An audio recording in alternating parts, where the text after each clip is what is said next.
just a great ride. Lots of bikes out, which is really cool to see.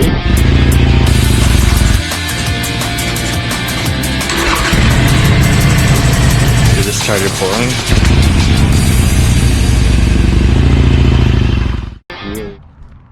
Hey guys, welcome back to another episode of That Sportster Life. Last video I posted was a how-to on the coil relocation. So if you haven't seen that, feel free to check it out. It's kind of neat. So today it is October 16th, I think, something like that. But it's getting cold out, so I'm just trying to get a last couple of rides in before I got to put the bike away for the winter. So today we are going to head out to probably just Gros. Not too far, about a half hour away. So I'll take a ride through town, downtown core area, and then out to Gros. It's not too far. So it's about 10 degrees here, so it is getting a little chilly. It's 50 Fahrenheit for the American viewers out there, if you're on the south side of the border. So as you can see, I got my layers on, so we're gonna get suited up and head out, and we'll check in once we get out there. I'll see you in a bit.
Hey guys, so as you can see, made it out to Gros.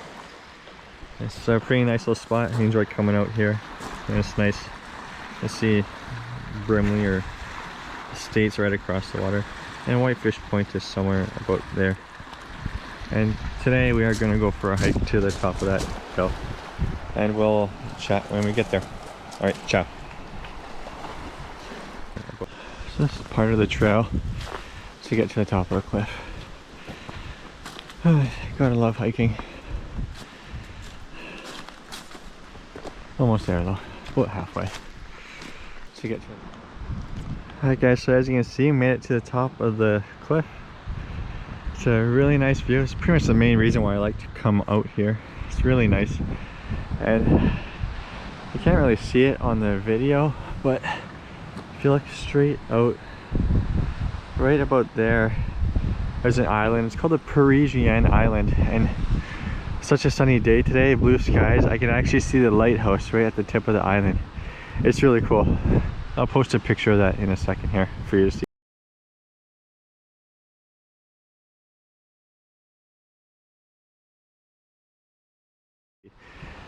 And up there is the upper Gros bluffs. There's another way you can get up there, but you can hike that there or drive. But yeah, really nice. If you go that way, you'll see the parking lot. Let's go for a little hike, actually.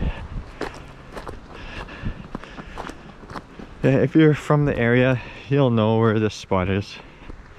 A lot of people come out here for hiking and swimming as well.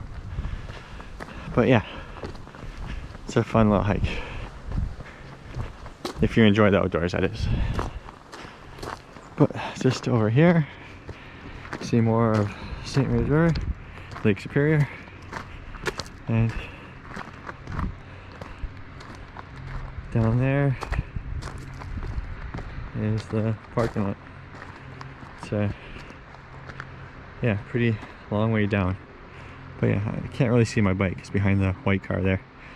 But yeah, that's it. So yeah, what else do I have to say?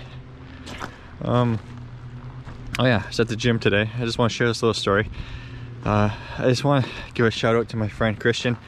He works for the local TV company at Shaw, and he actually got my videos up on the local channel 10 here in the Sioux. And I was at the gym today, and this older biker guy came up to me, and he's like, "Are you that guy on Shaw channel 10 with the Sportster?" Like, "Yeah, that's me. What's up? How you doing? Nice to meet you." He's like, "Yeah, man, I really appreciate your videos. I really love what you're doing, and it was just really nice to chat with somebody who enjoys these videos that I've been doing." So yeah, it kind of gives me encouragement to keep doing what I'm doing, sharing my love for motorcycles with other people.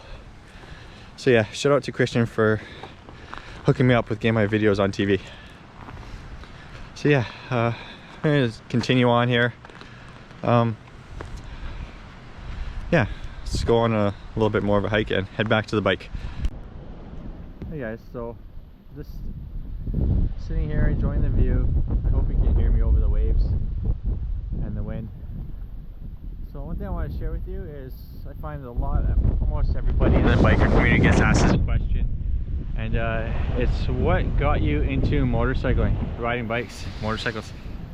And for me, I've always, ever since I was a teenager, seeing motorcycles on the road, ever since I was a teenager, I've always wanted to ride a bike. And I shared that with my parents, and they were definitely against that idea. So a lot of people I've talked to over the years, they just said, "Oh, it's so dangerous. Why would you ever want to do that? Why would you want to risk your life?" And yeah, so that's what so over the years, I waited till, actually, I told myself that before I'm 40, I will be riding two wheels. And last year is when I got my bike. It's a funny story if you have a minute. I wrote my M1 license. So in Canada, it's a graduated licensing system. You gotta get your M1, which is your written test. You gotta ride for a bit, get your M2, and then your full M license. So that's the way it works in Canada. But anyway, last June, I got my M1, took my written test, got M1, passed that. Then after I did that, the next week I drove to Sudbury, which is about a 3-hour drive away, and picked up a brand new Iron 883 from The Rock, Harley Davidson in Sudbury. Funny story, because I've never actually sat on a bike before I even picked it up. The guy who loaded up the bike for me, I forget his name, but he's just laughing because I asked him to load it up because I never sat on a bike before I even bought one. And yeah, so that's my beginnings of getting into the motorcycle community. So a couple days later, we get the bike home, start practicing around my neighborhood, riding the back streets just to get comfortable. Once I was comfortable enough, I went to the college and took the motorcycle safety course at Sioux College, and I passed that, and now I have my M2. Been riding since. So that was last year. I did all that in 1 year. So pretty soon I'll have to get my full M license. I'm looking forward to that. But yeah, so the whole reason I wanted to share this story is because no matter who tells you what to do and what not to do, don't let that distract you from reaching your goals. One of my main goals in life was to get a motorcycle, and I reached that goal, and by the time I reached that goal for myself by the time I turned 40. So I'm 39 now, and I kind of reached that goal within a year. And yeah, just don't let anybody ever make you give up on your dreams. I know I sound kind of cheesy right now and I'm rambling, but that's just a story I wanted to share with you guys. I hope you enjoy it. Hopefully it gives you inspiration to get out and get on a motorcycle. For me, between the gym, motorcycling, and hiking, like those three things right there is my therapy. When I get out on two wheels, all my problems go away. I don't think about my life and shit I'm dealing with. It's just you and the road, music, music in your Bluetooth headset if you have them. But yeah, it's definitely therapy. And for people who don't ride motorcycles, you'll never really understand and how much it actually is, how enjoyable it really is. And those that do ride, you definitely understand where I'm coming from. So yeah, that's why we ride, and it's very enjoyable. Like I said, it's therapy. Anyway, I'm just rambling on again. Just something I wanted to share with you guys, and why I do what I do, why I enjoy sharing these videos with you. But anyway, there's one last view from Gros. The camera has about 10% left, so we're gonna hit the road and we'll chat when we get back. All right guys, enjoy the ride.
Hey guys, welcome back. So we made it home all in one piece. As I mentioned, it's getting to the end of the season, so I'm not sure, that may or may not have been my last ride for the season. So it's great to have you along with me. I'm going to try and keep the bike out as long as possible, hopefully get out at least once more. But yeah, I hope again you enjoyed the video, and don't forget to like and subscribe, and we'll see you next time. Cheers, rubber down.